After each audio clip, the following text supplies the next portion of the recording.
What actually makes a sailboat easy to sail?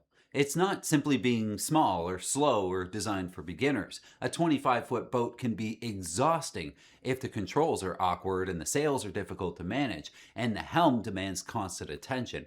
Meanwhile, a properly designed 40-footer can sometimes be handled comfortably by one person.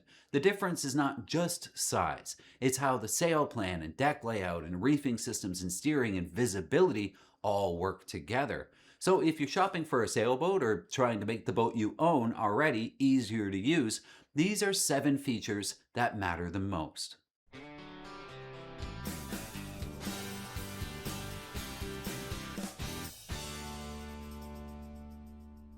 The first is a manageable sail plan. Older cruising boats were often designed around large overlapping genoas. Those sails provide useful power in light air, but every tack requires a large amount of cloth to be dragged around the mast and shrouds, followed by a fair bit of grinding on the new sheet. The larger the boat, the greater those loads became.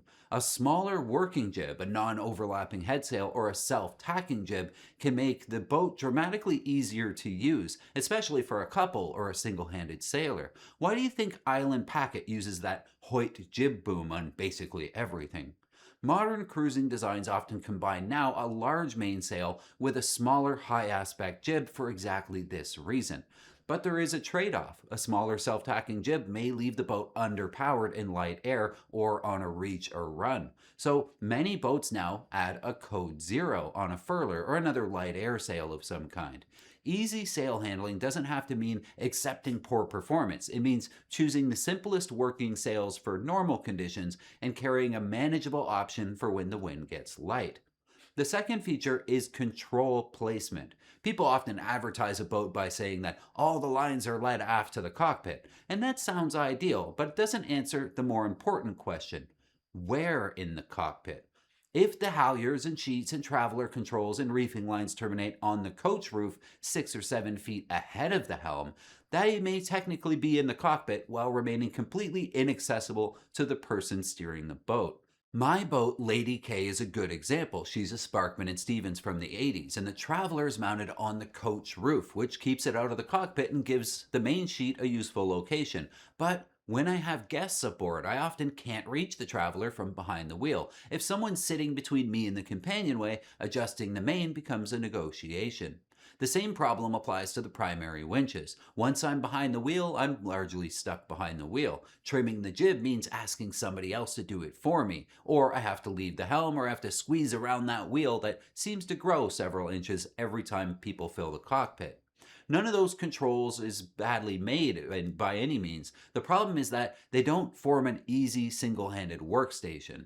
Compare that with boats that place the primary winches just ahead of each helm and lead the main sheet, traveler, and reefing controls within reach of the skipper. That arrangement is not merely more convenient, it allows the skipper to react more quickly when the wind changes instead of waiting for somebody else to understand which line needs to be let out a little bit.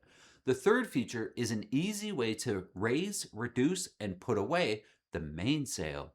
This is where that conversation about furling mainsails usually becomes strangely emotional. Some sailors will tell you that an in-mast furling main is guaranteed to jam up, destroy your sail shape, and ruin your marriage. Others will never go cruising without a furling mainsail. The reality is more useful than either argument. In-mast furlings make it possible to deploy the main from the cockpit, reduce it by almost any amount, and put it away without lowering or flaking a large sail onto the boom. These systems can be especially valuable for short-handed crews because the skipper can reduce sail quickly without going forward. But convenience doesn't remove the need for technique and maintenance. The boom angle matters when you're furling these things. The sail must enter the mast evenly. The outhaul and furling line need the correct tension. And excessive force from using an electric winch can turn a small problem into a big jam. Also, the bearings and furling gear, line leads, and sail condition and lubrication all require inspection according to the manufacturer's recommendations. If you prefer a conventional mainsail, lazy jacks are one of the simplest improvements that you can make. Add a stack pack and a good sail slide set or low friction cars, and conventional slab reefing main can become much easier to lower and reef and stow. The fourth feature is predictable stability. This doesn't mean that the boat must be a heavy, full keel cruiser that refuses to heel at all. It means the boat should respond progressively as the wind builds. A gust should produce a manageable increase in heel and helm pressure, not an abrupt loss of control. I race on two ultralights, an Olsen 30 and an Abbott 33, and let me tell you, they will knock your socks off when there's a sudden blow. The boat should give the sailor time to ease the sheet and adjust the traveler and feather into the wind or reef. A forgiving boat also has a reasonably wide groove. It doesn't demand constant steering corrections to keep the sails drawing air. It doesn't punish a new sailor for being 3 degrees off course. That quality can come from the hull shape, or the keel, or the rudder, or the sail plan, or displacement, and how all of them interact. Stability is also connected to sail reduction, too. A boat might feel tender and difficult simply because the owner's carrying too much sail. Reefing can reduce heel, weather helm, leeway, and strain on both the steering system and the crew. In rough conditions, the smaller sail plan can even be faster because the hull and rudder are working more efficiently instead of being dragged sideways through the water. The fifth feature is a balanced helm. A little weather helm is useful. It provides useful feedback and encourages the boat to turn toward the wind if the helm is released. But a wheel or tiller that requires constant force is not a sign of a powerful boat. It usually means the boat's heeling too much, and sails are poorly balanced, or the sail shape needs attention. When a boat heels, both the sail forces and the underwater shape can push it toward the wind. The rudder must then be held at an angle to keep the boat on course, which creates drag. It slows the boat down, it wears out your helmsman, and it adds load to the steering system. A well-balanced helm is easier to handle, it's faster, and it's easier on the autopilot.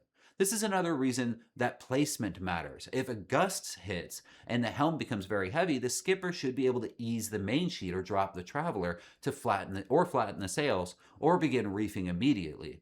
On Lady K, the coach roof traveler can make that harder when the cockpit's full. The boat might be asking for a small adjustment, but the layout turns that adjustment into a group activity, which usually doesn't work. A prospective buyer should pay close attention during a test sail. The sixth feature is visibility. You need to see where the boat's going, of course, but you also need to see what the boat's doing on a sailboat. That includes the water ahead of you, traffic on your leeward side, the bow while you're docking, the mainsail, the masthead wind indicator, and especially the telltales on the jib. People forget that all the time. A roller furling jib is convenient, but you can't just roll it out and forget about it. The telltales show whether air is flowing properly across both sides of the sail. If the windward telltale lifts, you may be sailing too close to the wind, or the sail may need adjustment. If the leeward telltale stalls, the sail is over trimmed. You also need to look at the heel, the helm pressure, and the overall shape of the sail. Proper trim keeps the boat flatter, faster, safer, and under better control. If the sails are trimmed properly and the boat's still overpowered, it's time to reef. This sounds obvious until you sail a boat with a high coach roof, or a large dodger, or poor helm position, or a headsail whose telltales disappear behind some sort of structure. Some boats are designed so the helmsperson can clearly see the jib telltales from either wheel. That visibility is not a racing luxury. It tells a cruising sailor whether the boat is efficient, overpowered, or simply being steered at the wrong angle. If I can't see the telltales from the helm, I'm missing some of the most useful information that the boat has. The seventh feature is predictable under power of the engine. And yes, this is a video about boats that are easy to sail, but most sails begin and end with the engine running. For many owners, docking creates more anxiety than sailing the boat anywhere else. A boat that backs up predictably, develops steerage quickly, stops positively, and allows the skipper to see the dock is easy to own and easy to use. Prop walk affects most single-engine sailboats, particularly in reverse. Windage can push a bow downwind, and some rudder arrangements need more boat speed before they begin working. None of those characteristics automatically makes a boat bad, but the owner needs to understand them and how they work. Good engine control placement also matters. Can you reach the throttle while you're looking in the direction the boat's moving? Can you see the stern quarter from the helm? Can you step out from behind the wheel to handle a line without losing access to the engine controls? Twin helms, folding wheels, bow thrusters, and joystick systems can help, but a clear sight line and a predictable response are more important than gadgets. The best way to evaluate this is not during a common demonstration with the dealer of the boat standing next to you. Try stopping and turning and backing up in open water. Learn which way the stern walks and how quickly the rudder takes control of the boat from a stop. Ultimately, an easy to sail boat is not one that does everything for you. It's one that lets you do everything without unnecessary effort. And speaking of easy to sail, did you see this article from Bert Vermeer? Tartan 395 boat review. From its self-tacking jib to its beautifully finished interior, the Tartan 395 proves that a traditional cruising sailboat can still deliver strong performance without sacrificing on craftsmanship. A great read. I'll leave a link in the description for you.